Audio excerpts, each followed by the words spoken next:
Welcome back to the Nil Nil Football Podcast. We've been on a hiatus, Danny. It's all your fault. It has been, like 5 months? Something like that. I think we stopped. We stopped right right before before. the final. No, it wasn't the final. I think it was the playoffs. Like right before we went to the playoffs. I think it's also because, it was hard for me to keep recording because I started school, and Yeah, you just didn't have the time. and then the last one I did, I think I went on vacation. And at some point, because right. I know I had left on vacation in October, and we haven't picked it up then. Yeah. But the goal for this one is to actually continue all the way through to the end of the season.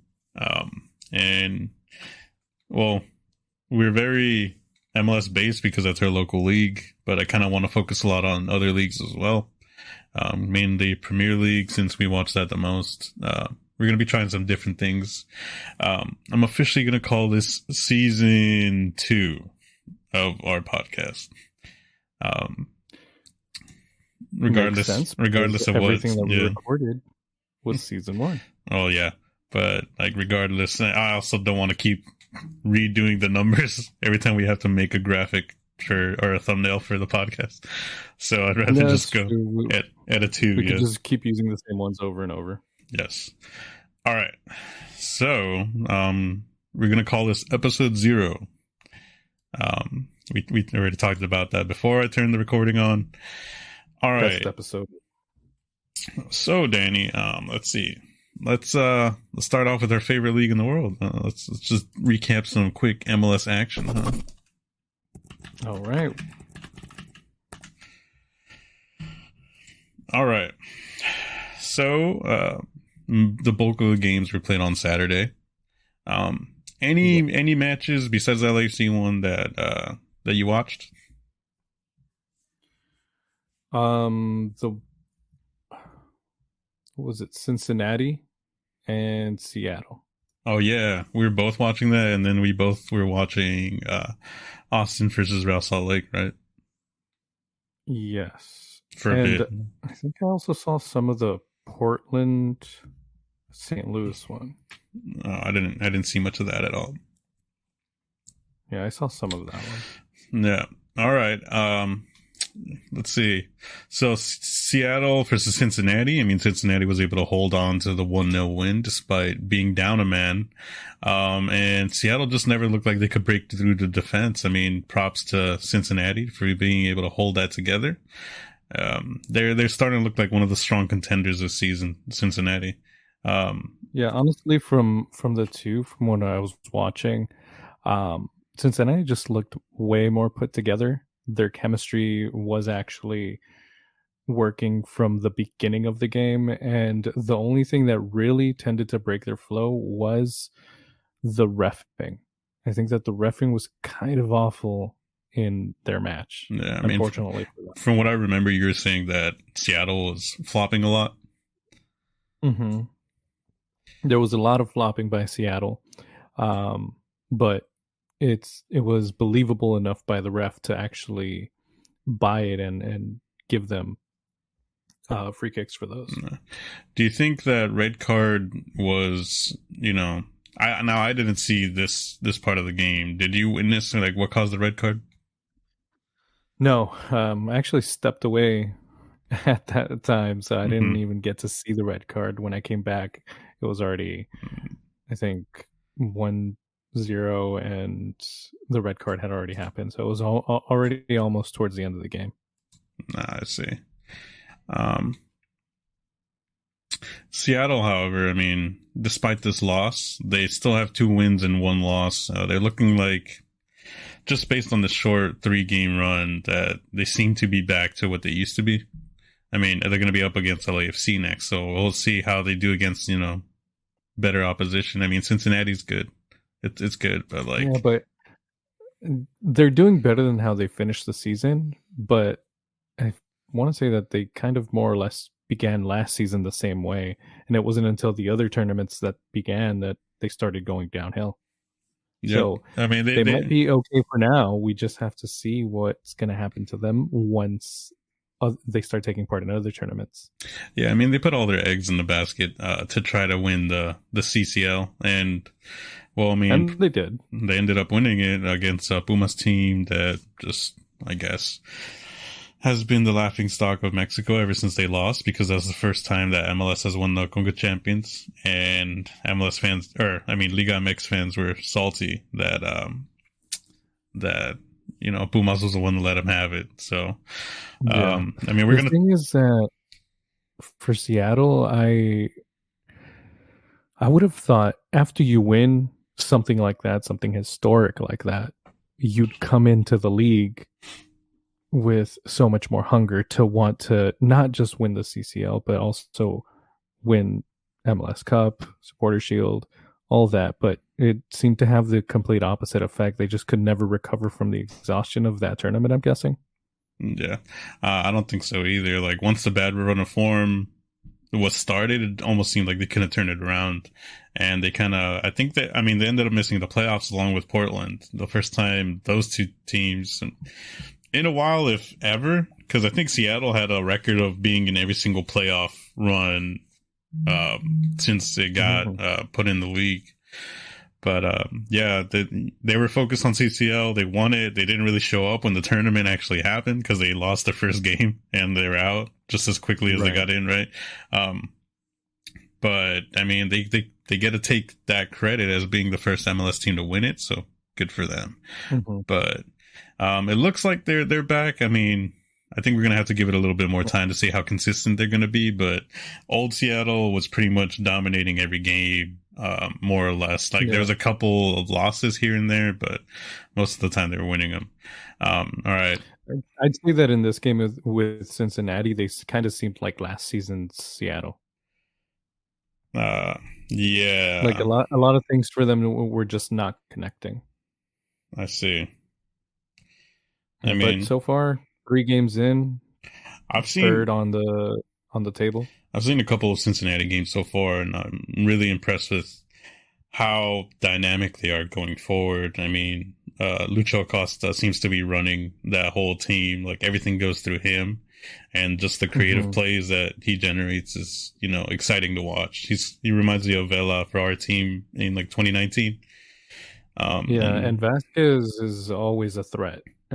Every time he had the ball, he would just somehow try to figure a way to get off a shot. Yeah, I mean, he was one of the top goal scorers in the league last season. So I expect him to continue he continues run of form, because I think at this point it's going to be his 3rd season in a row where he's going to be, scoring consistently. All right. We quickly watched the Austin Real Salt Lake game, but I don't think neither you and I paid much attention to that one, though, right? I think you saw more of the first half, Austin versus Real Salt Lake. Yeah, I think I saw some of that. I don't remember everything that happened. It seemed kind of like RSL would have had this game. They seemed very aggressive in the first half, very dominating in the first half. But by the score and by what I remember, Austin just ended up turning it around, and Salt Lake just couldn't come back and define a shot to equalize or win. Yeah. I mean, Austin, so far, I got to give them credit. I mean, they've been able to bounce back from losses pretty quickly, because Austin had just lost 3-0 to Violette, the Haitian team, which is still embarrassing, I'll say. I don't think any MLS team would be proud, or not. Well, I mean, you're not going to be proud from a loss, but no MLS team wouldn't be ashamed or humiliated by a result like that. So we're going to talk about the CCL later, like a little bit later, but so Austin losing 3-0 in their first ever game in CCL.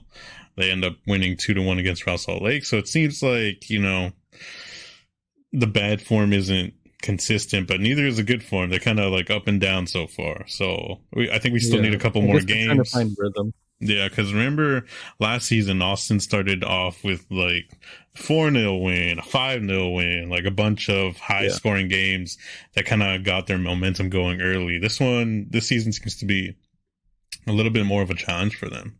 That Yeah. they, I mean, they win one, they lose one. Who knows if they're going to be consistent or they're going to be like this the whole season? I mean, this still Yeah, remains to that be was the seen. biggest key for them. That even though they were winning um, with high scoring matches, the key was that they were being consistent about it. So it Yeah, was week after week after week that what they were getting 3-0s, 4-0s, yeah. 4 something, um, until the end of the season where it started to slow down. The only thing that was notable for me in this game was that I did not tell that uh, Jazzy Zardes was playing at all until he was No, getting subbed out. no. I think that's one of the what do you call it? Under the radar transfers of the off season. Like, I don't think. Mm-hmm. I mean, I don't know how high profile it was. I keep up pretty well with MLS transfers, but that just seemed like one that I didn't hear about at all until I saw him in the green shirt. You know. Yeah. And we didn't even notice him until they subbed him out, so he wasn't really making much of an impact. I don't think No. Driussi, who was such, a standout player for Austin last season, I don't think he's making as much of a difference as he was so far. Mm-hmm. I know Austin fans hated Rigoni, one of their, I think he's a DP, because he was missing a lot of chances. I still think he's continuing that form. I mean, I haven't caught up to I haven't read a lot of tweets or whatnot from the Austin fans, but I'm sure I'll see something pop up in a bit. But yeah, Austin, I think, we need to give them a bit of time, then we'll really see where they're at. Are they as good as last season, or are they going to be back to the bottom how they were their first season?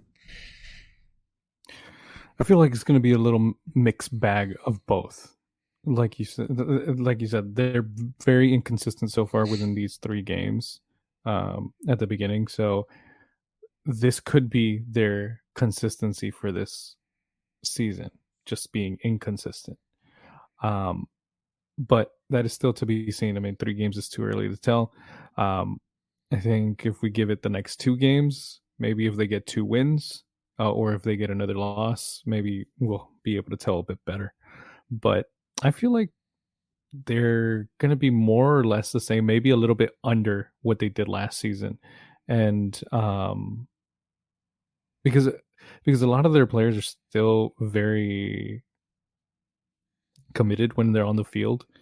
You can tell that they're still giving it mostly their all, except for that first game where they just passed back and gave a free goal to St. Louis. No, to be fair, every single team in the league's doing that so far, so can't blame them. Yeah, so but their goalie also has been doing a phenomenal job making some crucial stops. So it's really going to depend on the next couple of games to kind of get a better view of how they're going to be. All right, let's move on. So, I mean, most of this match window had a lot of 1-0, 1-1 games. Wasn't one of the highest scoring weekends in MLS. I mean, the highest one being, well, obviously LAFC and Atlanta winning 3-0 against Charlotte. Mm-hmm. Charlotte, I did see that first half. I mean, that's all you needed to see the 3 goals, honestly. Looks like Charlotte. The race from the 18-year-old. Well, I mean, they give up 3 goals in one half at home. I don't think Charlotte fans are going to be too happy about that. And Charlotte's early season form is not looking too great. I mean, if you just look at the standing, they're dead last right now. I don't know. Are they even Cincinnati?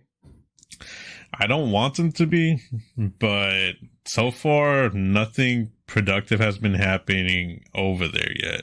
I think it doesn't look like they're meshing defensively. They look weak. I mean, real weak, which shouldn't be the case considering that they got Tuiloma from Portland, and he was pretty good at holding up the defense, right? But I don't know. He also did that own goal. I don't know. All the goals that I saw from Atlanta, it just looked like Charlotte wasn't putting enough pressure on the ball against Atlanta, and they were able to get free shots. I think 2 of them were pretty much getting the ball behind the defense, and one of them was just not closing a guy down fast enough, and he just basically got a free shot on goal. But I'd say that the best way to describe Charlotte right now compared to how they were last season is flat. And I feel like St. Louis has taken on the character that Charlotte brought into last season. No, I think St. Louis has a little bit more fire under their belly, right? But a bit, Definitely more fire, but that heart that they started with, like trying to prove themselves coming into this league.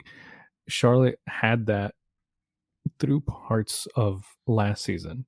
This season, they just feel completely flat. Like I don't think that there's any high expectations for them this season, at least from my point of view. yeah. I mean, this is going to be their first full season with their current manager, who they instituted, after they sacked their first manager. So Yeah. he should have had time to, I mean, he started working on the system last season, and then he had the off season to really implement that. I mean, yes, there was the tragic incident, involving Anton Walks, who, passed away while they were in their off season or their preseason in Miami. Right. Which I don't know if how much of an impact that's having on the players, but I mean, the players should be pretty in tune with the manager's system, and it just looks like something's not connecting there. I'm hoping that Charlotte can turn it around, because when they are great, I mean, the atmosphere that they have at their home stadium is incredible. So I like seeing them do well. But for now, it's not looking so hot. On the other hand, Atlanta United looks like they're bouncing back. They're top of the table currently as it stands. And I mean, they're tied with Nashville and Cincinnati, but Atlanta United's got, the best goal difference out of all of them. And maybe we're finally getting, Gonzalo Pineda is finally working his magic on Atlanta United.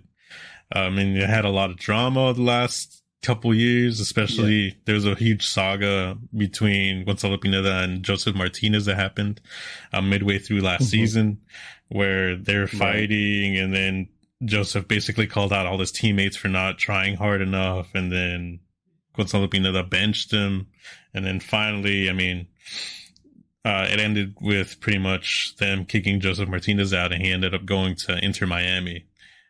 So I'm guessing maybe that was good for the locker room, because it looks like they're playing well under his system, and their DP, Thiago Almada, who was at the World Cup with Messi, looks like he's turned into the new star for Atlanta United, replacing Joseph, basically.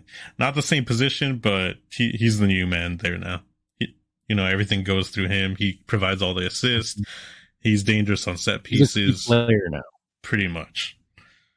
Yeah, and that's exactly what I was going to highlight. They have 2 wins, 1 draw, so 0 losses in these first 3 games, which is, I want to say, a stark comparison to how they ended up beginning last season.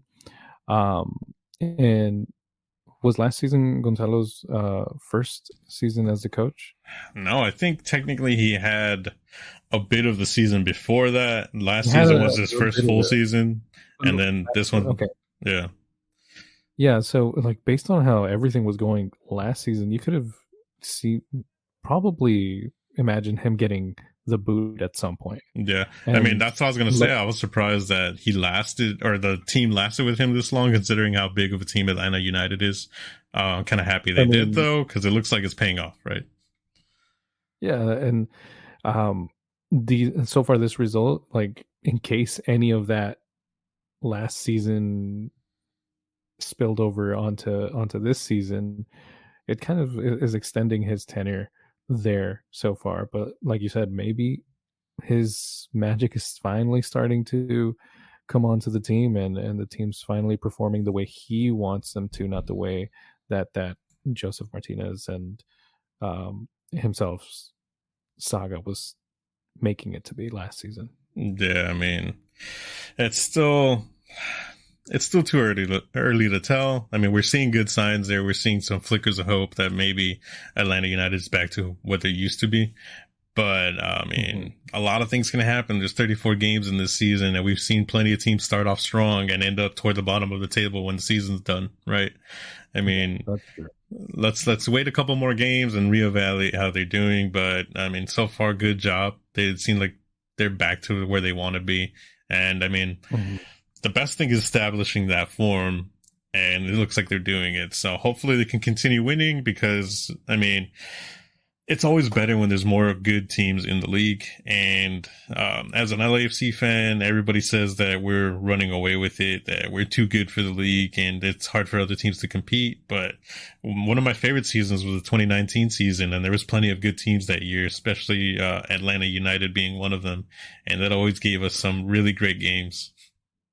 Yeah, and that's another thing I want to point out with Atlanta. They, before LAFC, came into the picture, into the scene, Atlanta were kind of that team that had that glow about them. Yeah. That seemed completely strong, that seemed like they were going to be dominant for the next couple of years, which they were. But then everything sort of ended up crumbling, right? And I'd say that with this result, with this start of a season, as a fan of Atlanta United, anybody who is a fan of Atlanta United, you'd have some sort of relief to actually see your team doing well. Maybe, like you said, a bit of a sign of the old Atlanta, the dominant Atlanta, the contender. So it's exciting if this trend of them actually winning, maybe not dropping any points or not too many points, continues. Yep. All right, let's move on. I just want this to be a quick episode anyway.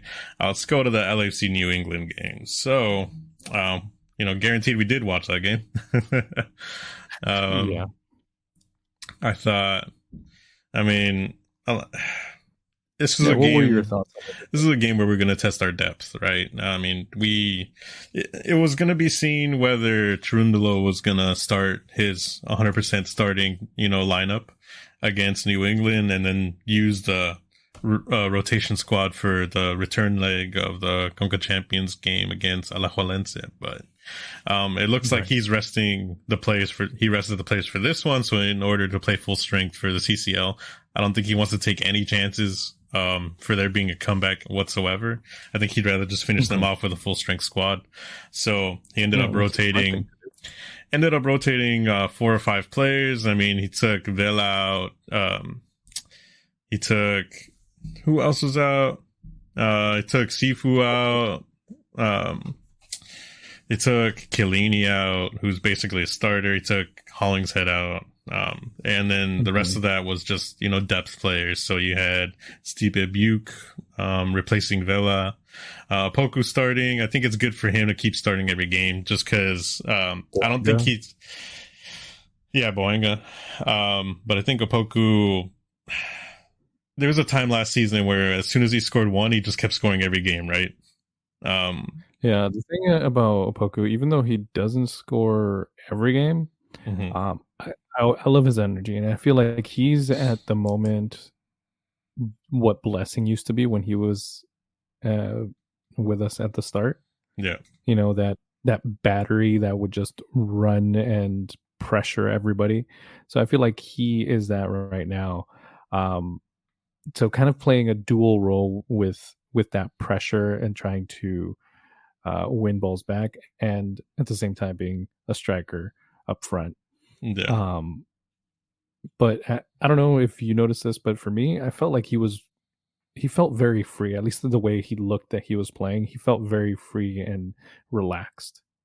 Well, I think that's what's it? That's and I wonder if it has to do with Chicho also not being there, so that gives him like more of a potential starting. Well, this is the thing. So LAFC at this point, we don't have a number 9. It's kind of obvious. I think everybody is aware of that. Cherundolo seems to be just playing with wingers up front, and wingers traditionally are on the side, but the way that Cherundolo uses them is that he'll place a winger as a number 9, and then all the wingers up front can rotate between themselves freely. They're not stuck in that position. So let's see, Boanga right here is showing up as him being in the middle, but he'll sometimes go to the right. He'll sometimes go to the left. Poku will fill in the space in the middle when he needs to. It seems like they're very well drilled in, once one guy moves to the side, you go to the middle, the other guy goes to the other side. But it seems like all three up front have the freedom to do basically whatever they want. And that's very hard for other teams to be defending against currently. And that's exactly what happened when Vela got subbed in the second half. Boanga ended up moving over to the right hand side as Opoku was taken out. Yeah. But I would say one of the bright spots on the team. I mean, we won 4-0. There's plenty of bright spots, but one of the main ones is Timothy Tillman. I think he looked pretty much every bit as good as, yeah, he looked every bit as good as Cifuentes. He was keeping a lot of pressure on there. He's like Latif, but if Latif had ball control, you know what I'm saying? Like, Yeah. he doesn't lose anything. He's looks like he's got energy to run for days. He never looks like he gets tired. He's always pressuring. When he does have the ball, he hardly loses it. He'll just pass it instead of trying to get it lost. I mean, you saw that one play where he was pressured by two defenders, ended up nutmegging one of them and just able to pass it to the defense so he can, relieve some pressure. Like, he's one of the best. I mean, I'm really impressed with what I saw. I'm more excited to see what else he can bring to the game. Yeah, I'd say the one thing that I noticed from him is just confidence. Yeah. Nothing but confidence, either going forward or coming back to retrieve the ball. There was nothing but confidence in him, especially when I ended up seeing him take a shot for the goal, which I'm really glad that he took was that an outside of the box goal? I think so, because he took it away from Blessing, and then there's two guys closing down as soon as he took the ball away, pretty much. Yeah. So one thing I'm glad was to see that. We don't get enough of that. And I feel like, I think you've definitely noticed this as well, is that they're always trying to pass their way in to the closest goal. And I feel like we need to take more longer shots like that. And obviously, we've seen the Bundesliga and how many times they end up taking long shots. So hopefully some of that skill that they've had over there and in his time over there can be transferred over here, and we've already seen it with that first goal. Yeah, but I would say LAFC in general isn't a long shot taking team, although I'd like them to be. I mean, last season, I can't really remember a time when you scored when any of the players scored a goal from outside the box. Can you? The only one that I could think of is Sifu. Yeah, but he would usually try to do that. He's the only one. I feel like yeah, and this is good to have another person to do that, because, like, let's say all of the opposing team's defense, like, they're 8 packed in the box, you're not going to pass your way through that, so might as well take a long shot.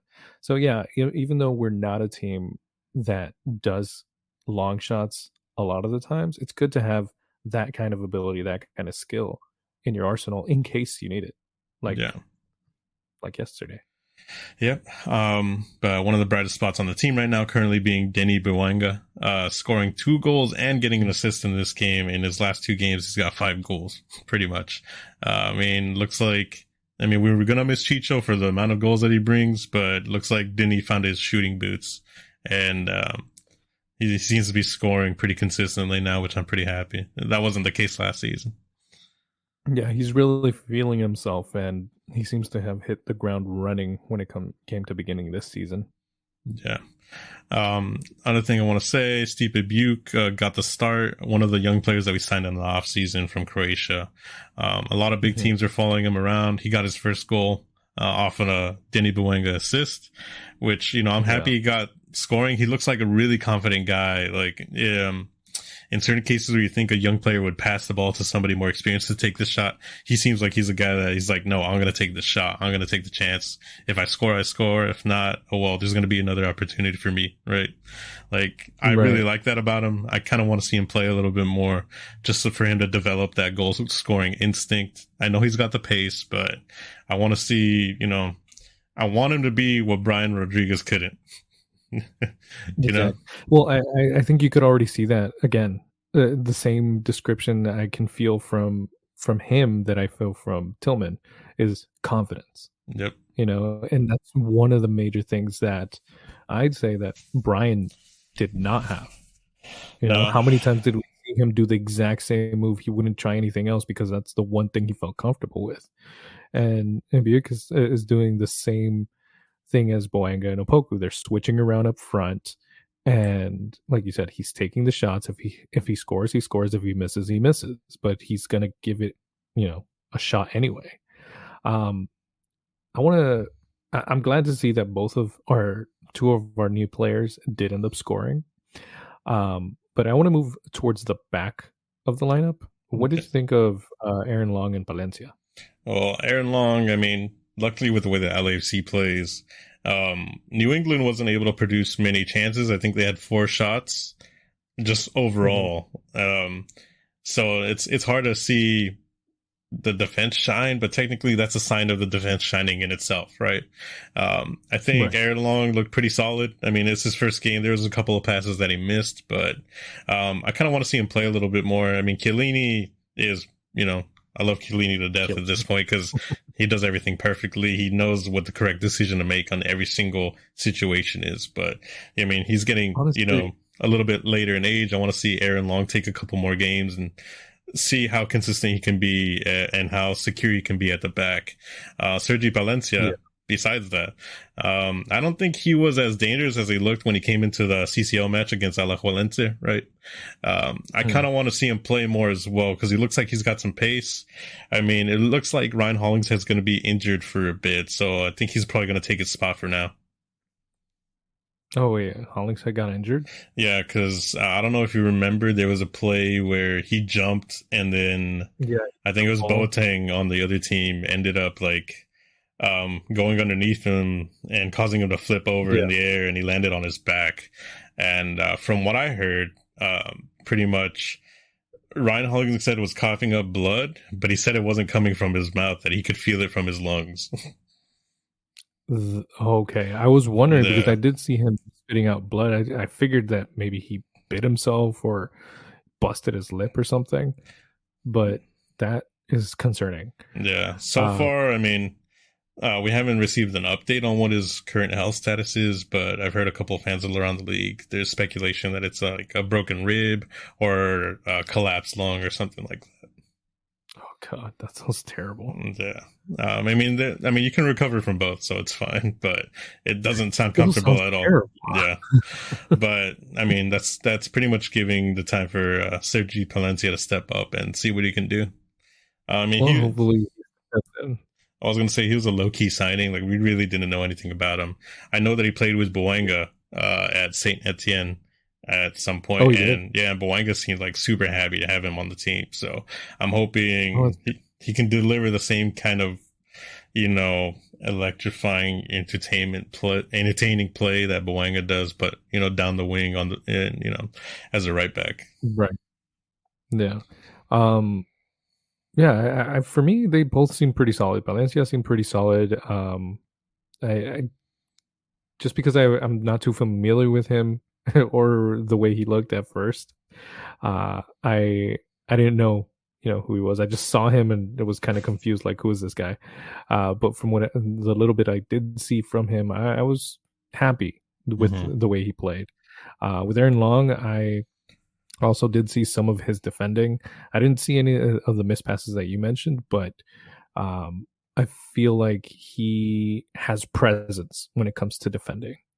I think I ended up seeing a bit more of him than I did Murillo when it came to stepping up to players who were coming in. And like you said, Chiellini is Chiellini, so maybe he can just learn from Chiellini. One of my favorite defensive plays from that game was Chiellini after he had come in. I think he was covering someone and the ball was being centered in, and somehow, how he's always constantly tripping and still getting to the ball.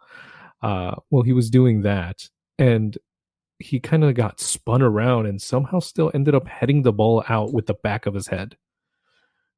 That was just like my favorite play from the game yesterday. But that is just the talent of Chiellini, that no matter in what position, if he's out of balance, if he's falling down, he still gets the ball. He still covers his man. So hopefully Aaron Long can do the same thing over time. Yeah, I agree. Besides that, I couldn't really single out a player that did bad, honestly. It looks like everybody was playing well. Everybody was consistent. Nobody pretty much made our team look shaky, and it looks like the team's having fun, which I think is the most important thing. No. Yeah, overall, everybody looked solid.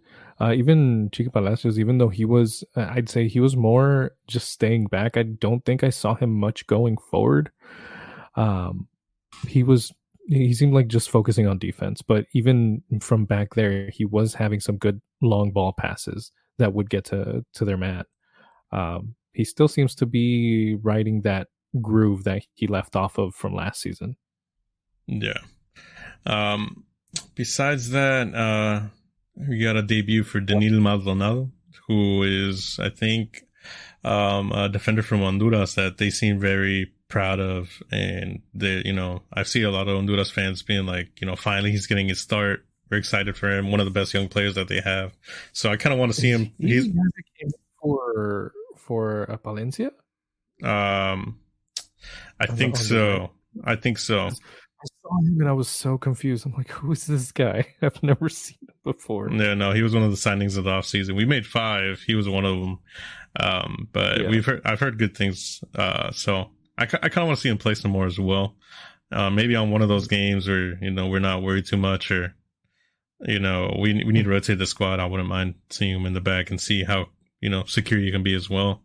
I would say I would like to see some, like in a game like this where you're winning like 3-4-0 up, I would like to see him put in some youth players at least. I want to see them get their minutes.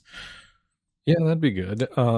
But for now, I mean, Maldonado's going to also have a chance to get subbed in for Valencia at whatever point during any match while Hollings heads out. Yeah. So I think other than that, everybody did fantastic. The only, I'd say in this case, former LAFC player to do bad was Blessing. I think he had a terrible game. No, for LAFC, he was great. For LAFC, he was great. For New England, he was not great. I think this is the first time seeing him play ever since he departed LAFC. And I think a lot of the things that were bothering me towards the end of the season of last season are still there for him. They're still very prominent. His first touches, his control of the ball is not there. It's still very out of control, and it's very clear because 2 of those bad touches led to 2 goals. Yeah. I mean, at this point, we gave Blessing his ring. We were happy to have him back, but he's a New England Revolution player now, so they can deal with those problems. I'd say this performance, he might be starting on the bench in the next game. I don't think so. I think so, because if you looked at Bruce Arena's face, he did not look happy with Blessing. Then I think one of the passes he did, he just ended up passing it outside, like just threw the ball out. Didn't even hit his man when it came to passing, and he had no pressure either. Yeah. Okay. So, any last statements before we move on? I believe the last thing I want to highlight about this game was a very important player for the New England Revolution was Carlos Gil, who ended up getting subbed out injured. Yeah, I think that's going to be huge for them. Yeah, it's going to be huge because he's their best player. I know. I did notice that they kept him on the bench. I think they were protecting him a little bit because they probably knew that something was going on with him. But they did put him in once, I think in the second half, once they wanted to try to get a goal in. And he definitely did help their play out. They definitely did look more aggressive. But, unfortunately, he had to be subbed out injured. I mean, it was the same thing with Gustavo Bo. That was his first game starting. He had been out with an injury. And they ended up playing him in Carlos Gil's position, and he ended up causing the penalty. So I don't think New England fans are going to be too happy about that. But I want to call this a disaster of a game. I mean, before this, they were undefeated. They hadn't allowed any goals in. I think they just, as long as they keep sticking to what their plan is, I feel like they should be pretty good. But, without Carlos Gil, I mean, good luck seeing where those assists come from. Well, yeah, I mean, if you notice most of the match without him, there was really no creativity. There was no momentum going forward. As soon as he came in, then the passes started coming in, and the ball started moving forward and started bringing a bit more of a threat. But unfortunately, he did get injured. I don't know what's wrong. I don't know if you know what he has. But hopefully, whatever he does have for New England, he's not out for too long. I'm not sure. I'm sure I can find out real quick. Just type his name into Twitter.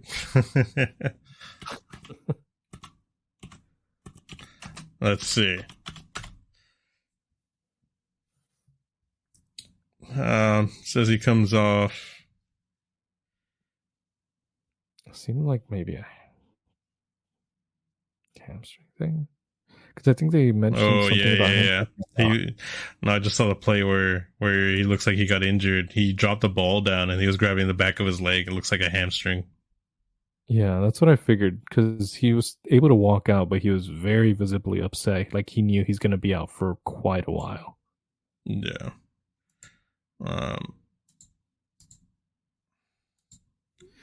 Well, that's, I think, everything that sums up this game. All right, going back. All right, CCL action. All right, so tomorrow we got the first game, Philadelphia versus Alianza. Let's see. I think Philly's going to be playing at home. Doesn't say. Oh, no, never mind. Yeah, they're going to be playing at home. I think Philly should take this. Currently, they're tied 0-0.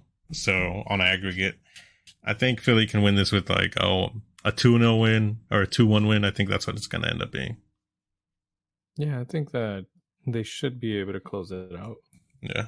Austin's going to play against Violette at home. I mean, Austin's trailing 3-0 on aggregate, but Violette has some visa issues.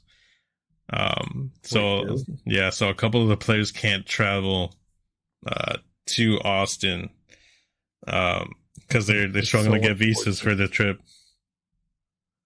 Oh no, that is so unfortunate. Yeah. I mean, there was a similar thing last season with another Haitian team where they were struggling to get visas as well. So from what it sounds like, it looks like they're borrowing players from some USL teams. Oh wow. Yeah. That's going to be, if Austin wins this, they're going to be very lucky and should thank the government for making it difficult to get visas. Yeah. Looks like they're getting 2 players from FC Motown of USL 2. Oh, interesting. Besides that, as far as I know, I haven't seen any other players. I see. Yeah, but they're borrowing players to make up their team, so I don't know how that's going to impact their game. I think as long as they park the bus, they should be fine.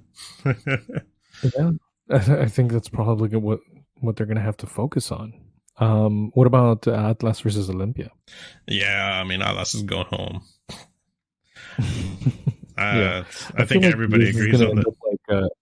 Like a 7-2 aggregate. Yeah, I mean, I think it'll be closer. It'll be probably like 5-3 at most. I don't think it's going to be more goals than that Atlas is going to get, because Olympia is going to go down to Mexico, but they scored 4 goals, and Atlas isn't doing that great in the league, honestly. If you look at them in the standings, they're 16th out of 18th. Yeah, so they're back to their regular form. While Olympia is in first place. So, I don't think Atlas is gonna turn that one around. Then we got the Spaniard versus Vancouver. Is the comeback possible? I doubt it. I think this is also another like given for Vancouver as a pass to the next stage. Real España seems to be a team from Honduras as well, actually. 6th place. But, I mean, they lost 5-0. I mean, it's going to take a lot for Vancouver to lose their grip on that one. We got Orlando versus Tigres. I think that's one of the more interesting games of the weekend. Key game out of these matchups. Yeah, I mean, wait, go on. I mean, I think that this is like the most like keep an eye on game, because it was a 0-0, so they're tied, and it was a very heated game. So I wouldn't doubt that it gets heated again in this match. Yeah, I don't doubt that either. Although I think Orlando should be playing at home, which is a plus. Yep, they're going to be playing at home. I don't know. I could really see Orlando winning this one, honestly. Really? Yeah, I think they might be able to get away with like a 1-0 win, if not like a 2-1 or something like that. It's either going to be 1-0 or one of the teams is going to slip up and it's going to be like a 3-0. Yeah, I think the main reason that the Hiatus is struggling is because, well, MLS teams now know how to play dirty like Mexican teams. Like they know all the tricks. They know those same things of Flopping, the faking, the annoying other players to get them to fight, that kind of thing. I think MLS teams have gotten better at that in the last couple of years. So that's one of the main reasons Orlando probably. I mean, they almost got Gignac sent off in the last game, right? I know. I was surprised. I was watching that match, and it was absurd to me how easy the ref was convinced that it was a red card. When Gignac more or less ended up pressing against the Orlando's players like side. Basically gave him a massage.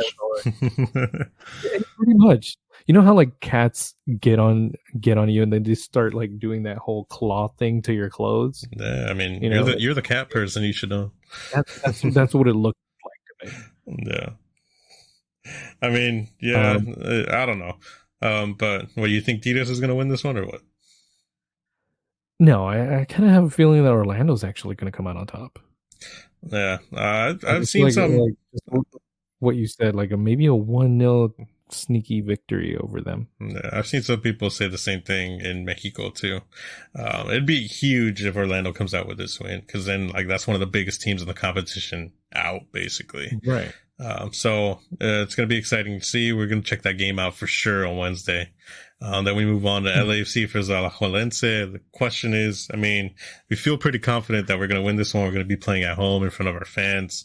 Yeah. I don't know. What do you think the score is going to be? Do you think Alajuelense is going to get a goal in? There could be a possibility that they do. But with the way that we've played these last two matches, and by last two I mean yesterday and the first game against Alajuelense, I think that their Alajuelense's confidence is just shaken up. So I don't see them actually being too threatening.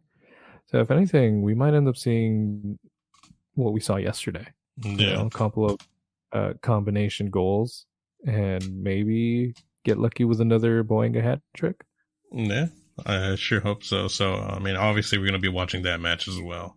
Okay, then we're going to go to León versus Tauro. León is winning 1-0. Let's see. They're going to be playing at Estadio León for this match. I think that's enough to get León over the line. Yeah. Where's Tauro FC from? I think Tauro's from El Salvador. I want to say. Check.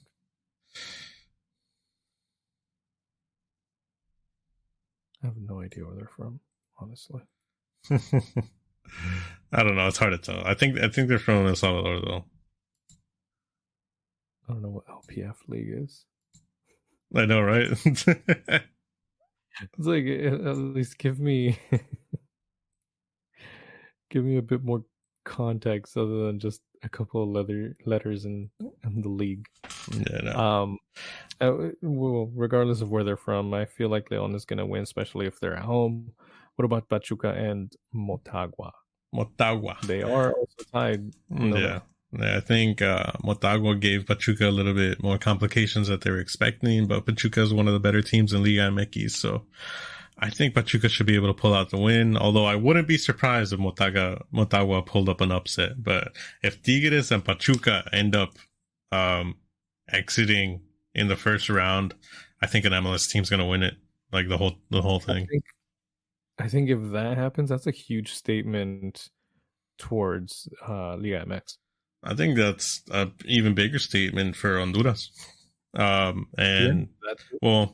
Liga MX statement, but I think it's a bigger statement for Central America and the damage that they can do to Liga MX. Their football, their soccer is also improving, while on the opposite end, Mexican League is kind of like deteriorating. Yep.